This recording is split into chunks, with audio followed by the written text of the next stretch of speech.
بسم الله الرحمن الرحيم. السلام عليكم، ازيكم يا اهلاويه؟ عاملين ايه؟ معاكم الناس الاحمر. طبعا شفنا ماتش الاهلي وحرس الحدود. الماتش الاهلي ما جاش اساسا في الماتش خالص ولا شفناه، وكولر ما زال يقل في التشكيل، ما هوش هو عاوز مننا بالظبط يعني. كولر مش عارف ايه يا جماعه، مع كولر يا جماعه. يا جماعه كولر بصراحه بيحرق دم الاهلاويه كل ماتش.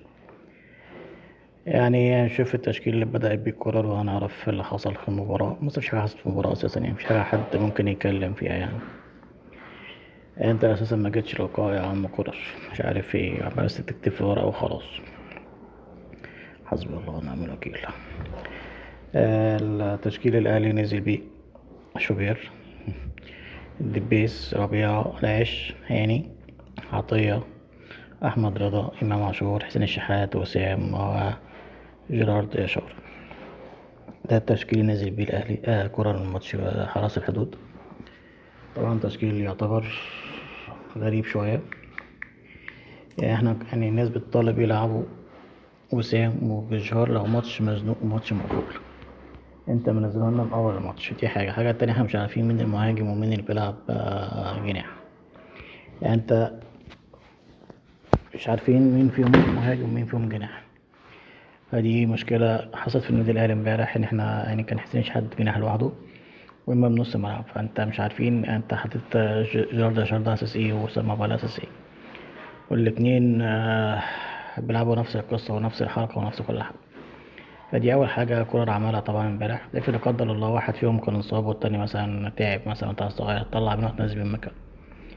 فكولر امبارح بصراحة يعني ربنا سترها معاه ومع جمهور الأهلي، عشان خاطر الناس اللي بتدعي الأهلي، مش عشان خاطر كولر. كولر مش حاجة امبارح خلص الماتش. يعني انت الشوط الأولاني كله في غير هجمتين: الهجمة بتاعت وسام أبو علي اللي جت في كتفه، والهجمة التانية بتاعت جيرارد أشار اللي جت في العرض. وبعد كده ما شفناش أي شوط تاني خالص، مفيش. والشوط التاني بدأ نفس القصة، مفيش أي حاجة خالص من الأهلي. فاهم؟ يعني أنت الشوط التاني ما عملتش ولا هجمة من غير لما نزل أشرف بن شرقي. يعني مشفناش زنفولي خالص إلا لما نزل أشرف بن شرقي، عمل كام كورة كده رقص فيها اللاعبين طبعا.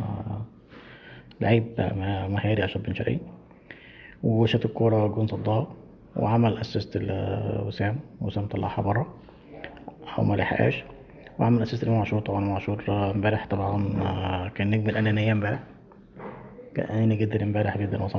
إمام عاشور كان بيلعب لوحده. أي كورة يا جماعة، أنا بقى والله بقى لي أكتر من ماتش بقول إمام عاشور، وأي كورة بتجيله بيشوطها من أي حتة.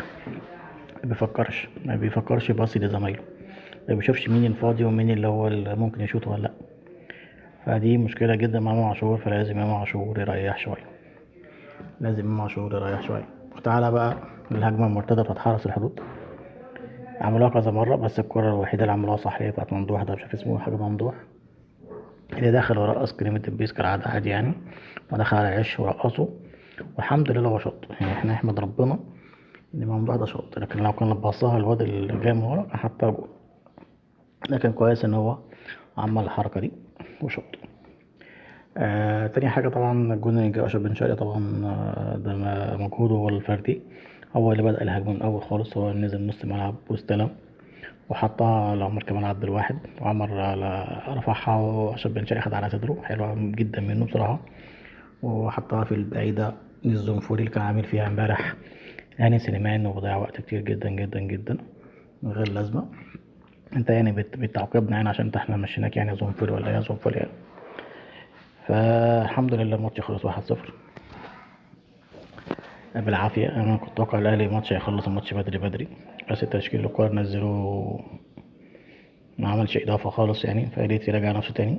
عندنا ماتش ان شاء الله يوم الاربعاء الجاي مع طلائع الجيش، وده اخر ماتش، اخر ماتش في الدور الاولاني. بعد كده هنقعد راحة عشان منتخب مصر عنده ماتشين في تصفية كاس العالم.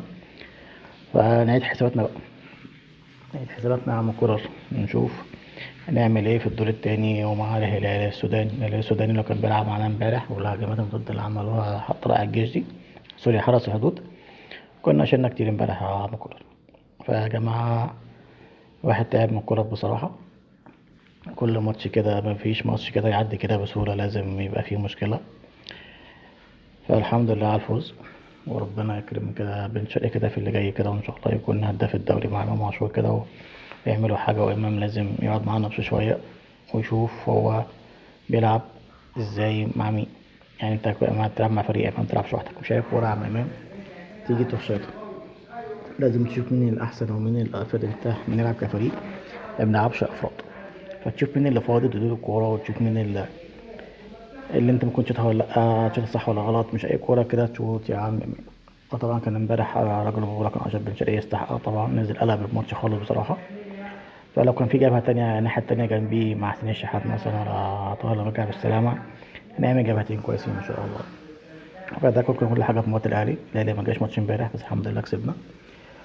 فيلا أهلاوية، فعلوا الجرس، شكرا في القناة، ودنا لايك. السلام عليكم ورحمة الله وبركاته.